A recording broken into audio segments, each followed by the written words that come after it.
Hi, level 3 dancers. So this is my tutorial of wind dance number 1. So remember, your wind dance number 2 is your main dance, that's classical ballet, and then your first wind dance, you're in it just for a little bit, and you're coming out from the sides in that row.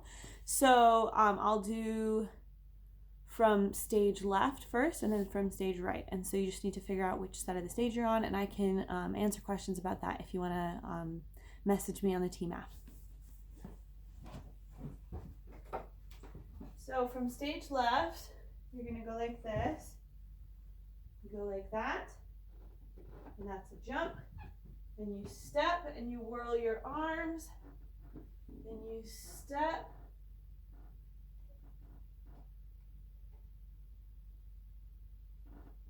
and you turn like this, and the arm comes down on this side again, and then you go off like that. Okay, let's do that fast.